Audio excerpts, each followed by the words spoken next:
Okay, got yourself some power, you want to work out your FTP, but more importantly, you want to get your zones right. You want to get your intensities correct so that you know that when you're training, you're actually promoting a fitness gain. In this video, I wanted to talk about why testing is important, how to test, and then how to use the test to create your zones that are appropriate for you. In fact, they're a blueprint for your future fitness.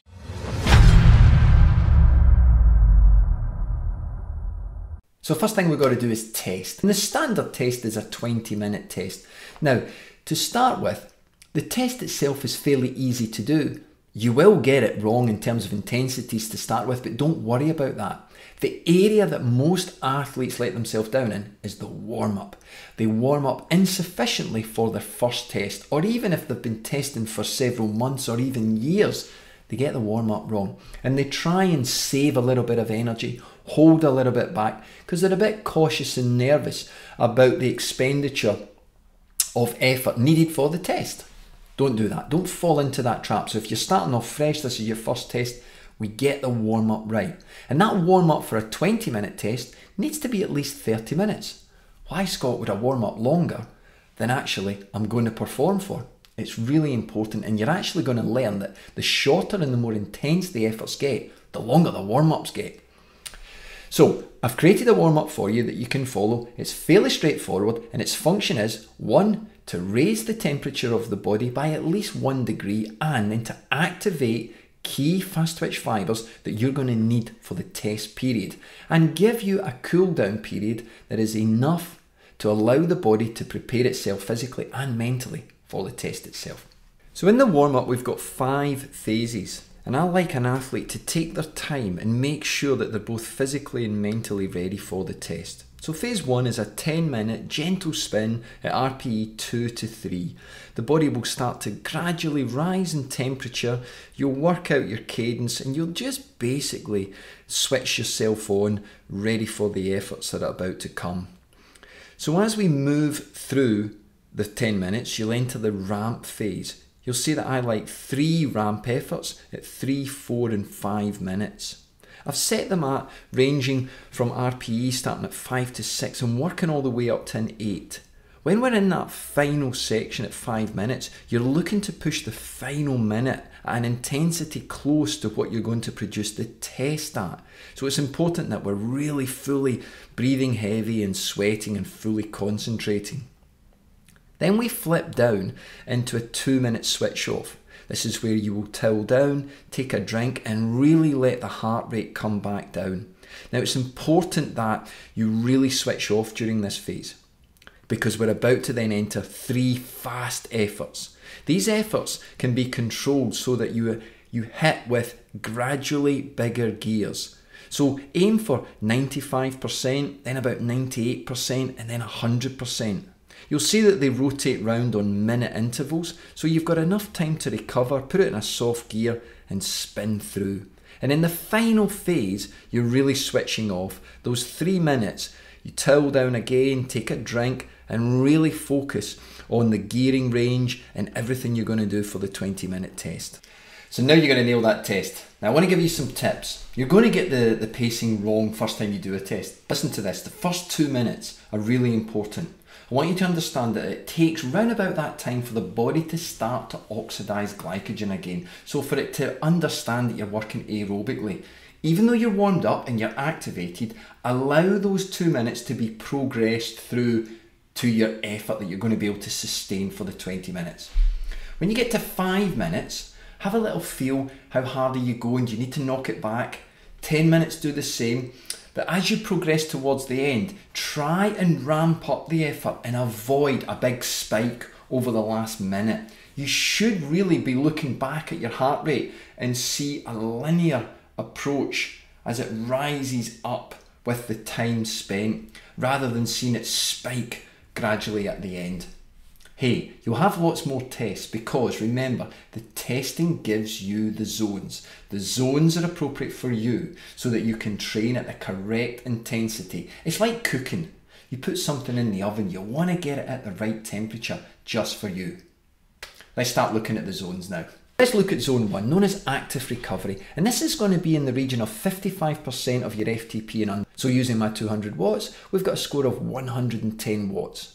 So in this zone, you're not going to be working hard enough to cause physiological changes to your system, but it's really important because you're going to be producing high levels of oxygenated blood, more so than you would do at rest or walking. And this oxygenated blood is going to help flush out waste products that have been left in the system from a race or an event or a hard workout. You're also going to use this zone during harder workouts. So for example, if we have a series of 5 intervals at a hard pace, you'll use this zone to recover between. So zone 2 is known as your endurance zone, and this is going to fall around 56 to 75% of your FTP.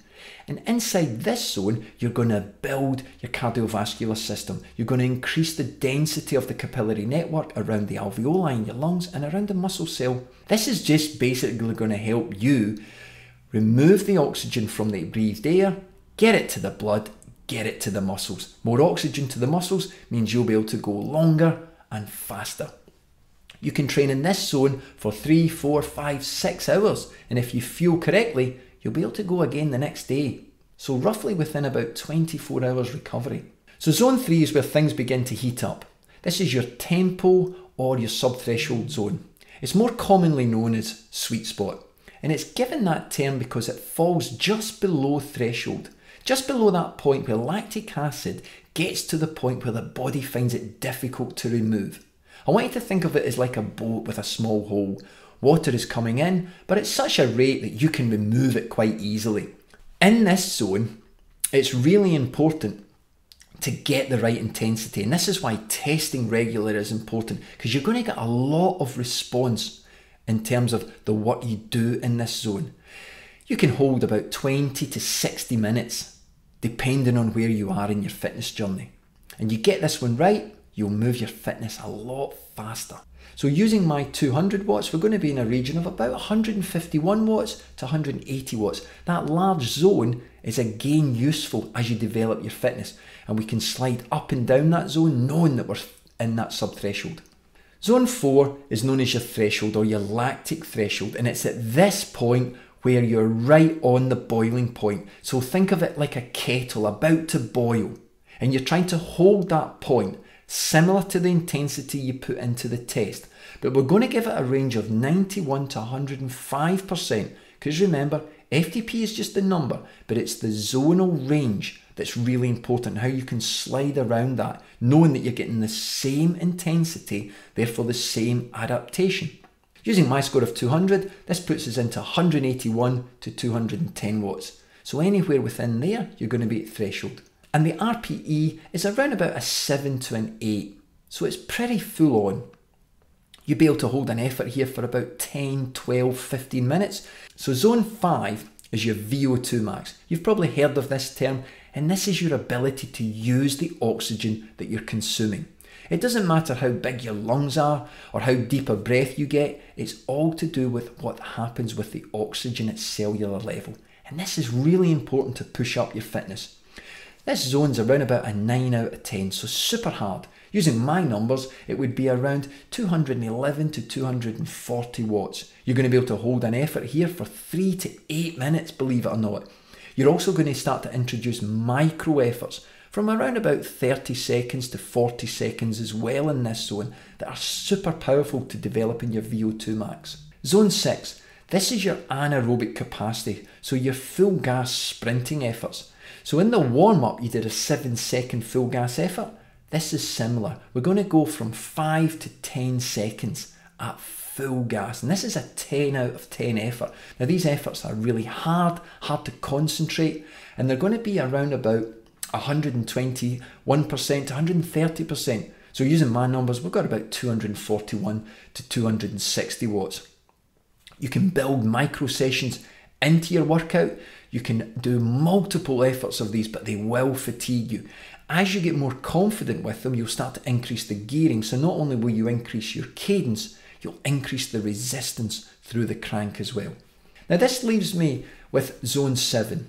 This is sometimes a zone that's not used, or it's amalgamated into 6. And this is what we call the neuromuscular zone. And what I mean by that is it increases nervous control of the pedal stroke at high intensity. So it's very similar to your zone 6. So sometimes I will use a VO2 max workout and I'll push into an anaerobic capacity. And at the neuromuscular, it's really important because you're learning and developing what the body can do under high stress. And what you're wanting is to keep your form, to make sure that you drill good form in terms of pedal stroke and body position on your bike. It's important in the early phases not to over fatigue this zone and not to push too hard. It's important to get an increase in the number of intervals rather than a couple that are at a very, very high power, because you'll learn very quickly that frequency is a very, very important metric to follow. So that's all the zones. I hope that information's helped. I'll see you in the next video. You take care, and remember, anyone can train hard, but there's only a few of us can train smart.